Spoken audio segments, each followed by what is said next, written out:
परिवारवाद है, चाहे वो किसी भी पार्टी में, वो बहुत ही खतरनाक है।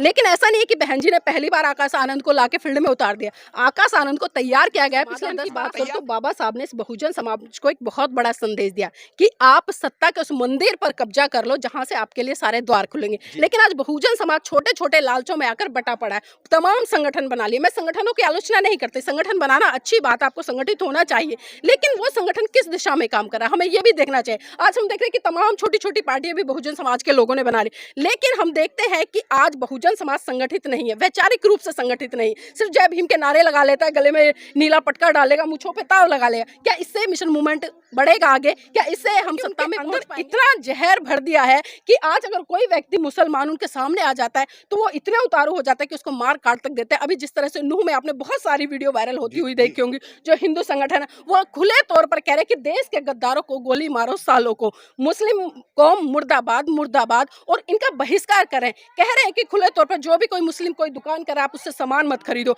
रेडी पटरिया इनकी बंद करा दो, किसी भी मुसलमान को किराए पे मकान मत दो। ये क्या है? ये देश में पूरा का पूरा सांप्रदायिकता का माहौल है, और आज भारतीय जनता पार्टी कहीं ना कहीं सांप्रदायिकता के आधार पर अपनी वोट बैंक की रणनीति को तैयार।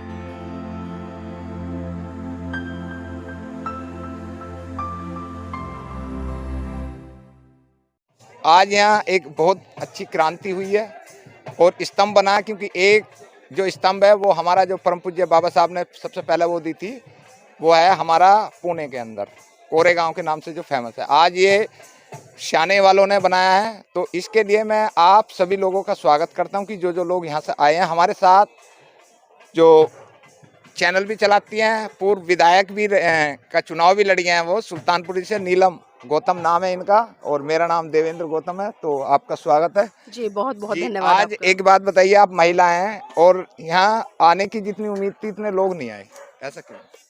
देखिए, यहाँ जो लोग आने की उम्मीद थी, हमें भी मैसेज मिला था कि कम से कम 1 लाख लोग यहाँ पर पहुँच रहे हैं, लेकिन जब हम आए तो हमने देखा कि बहुत ही कम लोग हैं, निराशा हुई। लेकिन जब मैंने लोगों से चर्चा की तो लोगों ने कारण स्पष्ट किया है कि जो पुलिस प्रशासन से परमिशन ली गई थी, प्रशासन की तरफ से यहाँ पर परमिशन नहीं दी गई, और परमिशन नहीं दी गई उसी का कारण है कि लोग यहाँ पर नहीं पहुँचे हैं। आप पढ़ी लिखी हैं, LLM भी हैं और नेता भी हैं और सोशल वर्कर भी हैं, तो मुझे ये बताइए आप लोग कि ये जो हमारे देश के अंदर घटनाएं हो रही हैं, दमादम कभी जो वहाँ पे हुई है, क्या बोलते हैं उसे, मध्य प्रदेश में हुई है और राजस्थान में है, हरियाणा में है, हम देश का 77वां उत्सव मना रहे हैं, क्या ये आज़ादी है? देखिए, अगर मैं आज़ादी की बात करूं, भले सरकारें कितने ही आज़ादी के ढंडोरे पीटते रहे या सरकार कितने भी आज़ादी के अमृत महोत्सव मनाती रहे, लेकिन अगर सही मायने में हम धरातल पर जाकर देखें, आज भी इस देश का बहुत बड़ा तबका कहीं ना कहीं गुलामी झेल रहा है। और वो गुलामी किससे झेल रहा है? 1947 में भारत अंग्रेजों से तो आज़ाद हुआ, वो शारीरिक रूप से आज़ाद हुआ, लेकिन मानसिक रूप से आज भी कहीं ना कहीं इस देश का बहुत बड़ा तबका गुलाम है। और उसका सीधा उदाहरण हमें देखने को मिलता है, कहीं ना कहीं सत्ता पर बैठे हुए लोग आज बहुजन समाज के लोगों को लगातार अत्याचार शोषण करके उनको गुलाम बनाने का काम करें। जिस तरह से अभी आपने बात करी, चाहे मध्य प्रदेश की घटना हो या मणिपुर की घटना हो या इधर नूह की घटना हो, या अभी जिस तरह से जो बरेली में घटना घटी, इन सभी तमाम घटनाओं को लेकर ये पहली बार नहीं हो रहा है कि इस तरह की घटनाएं हो रही है। इस तरह की घटनाएं लगातार देश में घट नहीं रही हैं, बल्कि सत्ताधारी लोगों के द्वारा घटित कराई जा रही है। और उसके पीछे कारण है क्योंकि अभी 2022 के चुनाव आने वाले हैं, और हमने देखा है अक्सर जब जब देश में चुनाव होते, चाहे किसी राज्य में हो या लोकसभा के हो, तब तब देश में पुलवामा जैसी बड़ी घटनाओं को अंजाम दिया जाता है। तो उन्हीं घटनाओं का जीता जागता उदाहरण अभी हमने वर्तमान में मणिपुर में देखा है, नूह में देखा है। ये 2024 की तैयारियां चल रही हैं, क्योंकि तैयारी क्या करें, क्योंकि कहीं ना कहीं आज देश की जनता भी समझ गई है, पिछले जब से Bharatiya Janata party full flash सरकार में आई है, उसने कितना काम किया है, कितना नहीं किया, सभी जानते हैं। जो 2 करोड़ का वादा लोगों को दिया था कि हर साल 2 करोड़ युवाओं को नौकरी देने का काम करें, लेकिन किसी भी युवा को आज तक नौकरी नहीं मिली। फॉर्म निकलते हैं, फॉर्म भरे जाते हैं, लेकिन जब एग्जाम आता है तो वो डेट कैंसिल कर दी जाती है, पेपर लीक हो जाता है। ये बहाना लगाकर कहीं ना कहीं युवाओं को आज भी बरगलाया जा रहा है। अगर मैं शिक्षा की बात करूँ, शिक्षा का क्षेत्र क्या हो गया, जहां सरकारी शिक्षा बच्चों को अच्छी से अच्छी मिलनी चाहिए थी, लेकिन आज जितने भी सरकारी संस्थाएं, चाहे मैं एजुकेशन क्षेत्र में बात करूं या हेल्थ के क्षेत्र में बात करूं या ट्रांसपोर्ट के क्षेत्र में बात करूं, सभी सरकारी, रेल भी इन्होंने बेच दिया, हॉस्पिटल भी इन्होंने बेच दिया, स्कूल भी ज्यादातर इन्होंने खत्म कर दिया, सरकारी स्कूल। लेकिन आज हम देख रहे हैं कि वो चीजें खत्म तो हो रही है, लेकिन आज भी लोग मानसिक रूप से गुलाम है, सवाल करना नहीं जानते, पढ़ लिख गए हैं लेकिन जागरूक नहीं है। लेकिन जब तक जागरूक नहीं होंगे तब तक इस तरह के अत्याचार शोषण होते रहेंगे, और ये सरकारें इस तरह से ही लोगों लोगों को दबाने का काम करेगी। और जो मैंने चुनाव की बात करी, क्योंकि चुनाव की तैयारियां चल रही है, क्योंकि आज मुद्दों पर वोट भारतीय जनता पार्टी को नहीं गिरेगा। अगर वोट भारतीय जनता पार्टी को चाहिए तो उसके लिए एक सांप्रदायिकता का माहौल इस देश में बना रहे हैं, हिंदू मुसलमान करके लोगों को लड़ा रहे हैं, क्योंकि इन्हें पता है कि लोगों के अंदर राष्ट्रभक्ति की भावना भर दो, देशभक्ति की भावना भर दो, वंदे मातरम की जय लगा दो, श्री राम के नारे की जय लगा दो, भारत माता की जय लगा दो। और यही चीजें आज भारतीय जनता पार्टी कहीं ना कहीं इस देश के युवाओं में डालने का काम कर रही है। डालने का नहीं, बल्कि उनके अंदर इतना जहर भर दिया है कि आज अगर कोई व्यक्ति मुसलमान उनके सामने आ जाता है तो वो इतने उतारू हो जाता है कि उसको मार काट तक देते हैं। अभी जिस तरह से नूह में आपने बहुत सारी वीडियो वायरल होती हुई देखी होंगी, जो हिंदू संगठन है वो खुले तौर पर कह रहे कि देश के गद्दारों को गोली मारो, सालों को मुस्लिम कौम मुर्दाबाद मुर्दाबाद, और इनका बहिष्कार करें। कह रहे हैं कि खुले तौर पर जो भी कोई मुस्लिम कोई दुकान करे आप उससे सामान मत खरीदो, रेडी पटरियां इनकी बंद करा दो, किसी भी मुसलमान को किराए पे मकान मत दो। ये क्या है? ये देश में पूरा का पूरा सांप्रदायिकता का माहौल है। और आज भारतीय जनता पार्टी कहीं ना कहीं सांप्रदायिकता के आधार पर अपनी वोट बैंक की रणनीति को जब से 14 से मोदी आए हैं, जब से हमारे समाज पर सबसे ज्यादा अत्याचार है।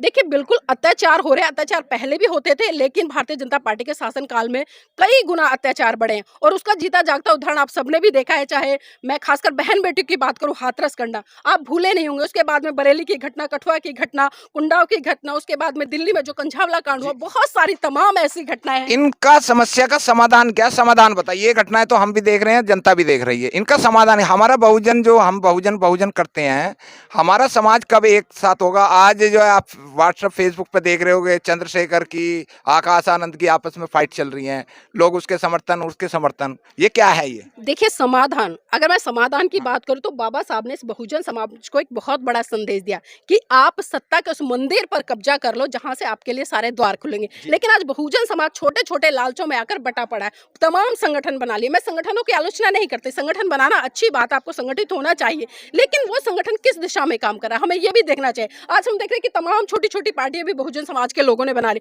लेकिन हम देखते हैं कि आज बहुजन समाज संगठित नहीं है, वैचारिक रूप से संगठित नहीं। सिर्फ जय भीम के नारे लगा लेता है, गले में नीला पटका डालेगा, मुछों पे ताव लगा लेगा। क्या इससे मिशन मूवमेंट बढ़ेगा आगे? क्या इससे हम सत्ता में पहुंच पाएंगे? क्या इससे हम अपने देश में हो रहे जो हमारे लोग हैं उनके ऊपर अत्याचार शोषण है उनको कम कर पाएंगे? कभी भी नहीं कर पाएंगे। अगर इन्हीं सभी समस्याओं से हमें निजात पाना है तो जब तक हम एक झंडे एक डंडे एक बैनर के नीचे आकर संगठित होकर पूरी वो झंडा डंडा और बैनर होगा कौन सा? देखिए, हमें हमारे महान पुरुष देके गए साहब, मान्यवर काशीराम जी ने आपको इतना बड़ा प्लेटफॉर्म दिया है, आपको बहुजन साहब मान्यवर काशीराम जी ने बहुजन मूवमेंट दे दिया, उसके तो हम सादा जिंदगी रनी रहेंगे। लेकिन मुझे ये बताइए कि बहन जी ने आकाश आनंद रेडीमेड तार दिया बाजार में, उसने किसी स्कूल में स्पीच दिया आज तक? नेता है वो? साहब ने अपने परिवार का कोई व्यक्ति नेता गर्दी में तारा क्या, या बाबा साहब ने तारा क्या, या बहुजन में जो ज्योतिबा फूले उन्होंने तारा? फिर इसका क्या रोल है? देखिए, सभी लोग बहन जी पर आज एक बहुत ये बड़ा राहुल पे, अखिलेश पे, इन पे क्यों कमेंट? मैं आपको बिल्कुल वही जवाब दे रही हूँ कि जो परिवारवाद है, चाहे वो किसी भी पार्टी में, वो बहुत ही खतरनाक है। लेकिन ऐसा नहीं है कि बहन जी ने पहली बार आकाश आनंद को लाके फील्ड में उतार दिया। आकाश आनंद को तैयार किया गया पिछले 10-12 साल तैयार किसी और देश के में, जो समाज में बहुजन जिन्होंने अपना पूरा बहुजन को जगाने में वो कर दिया, क्या एक भी आदमी नहीं है? देखिए, मैं यहाँ पर खुले तौर पर कहना नहीं चाहती, बहुत सारी कमियां आप बहुजन समाज पार्टी की लीडर है, मैं इसीलिए पूछ रहा हूँ। मैं बहुजन समाज में किसी पार्टी की लीडर नहीं हूँ, मैं एक सामाजिक कार्यकर्ता हूँ। आप विधायकी के चुनाव लड़ी हैं? मैं एक वोटर होने के नाते बात कर रही हूँ, मैं एक वोटर होने के बात कर रही हूँ और एक सामाजिक होने की बात कर रही हूँ। मैं जानती हूँ कि समाज में क्या गुजरा। आज जितने भी तमाम नेता है, चाहे चंद्रशेखर की अभी बात की आपने, चाहे अभी जयप्रकाश जी की बात करी, हम अच्छे से जानते हैं। आप उठा के देखिए, धरातल पर ये व्यक्ति कुछ हो रहे हैं लेकिन पीठ पीछे कुछ हो रहे हैं। मैं कहना नहीं चाहती, बहुत कहना पड़ेगा नहीं, बहुत समझदार हैं, ये आम जनता को भी समझना चाहिए कि कौन व्यक्ति किस दिशा में काम कर रहा है, किस लिए काम कर रहा है और उनकी मंशा क्या है। जब साहब मान्यवर काशीराम जी ने आपको सीधा सीधा सिद्धांत दिया है तो हम उस सिद्धांत को ना समझकर इधर उधर की बातें करने लग जाते हैं, इधर उधर के संगठन बनाने लग जाते हैं, इधर उधर की पार्टी। संगठन बनाना संवैधानिक आजादी है, कोई भी आदमी संगठन बना सकता है। लेकिन मुझे ये बताइए, ये बामन मेश्राम हो गए,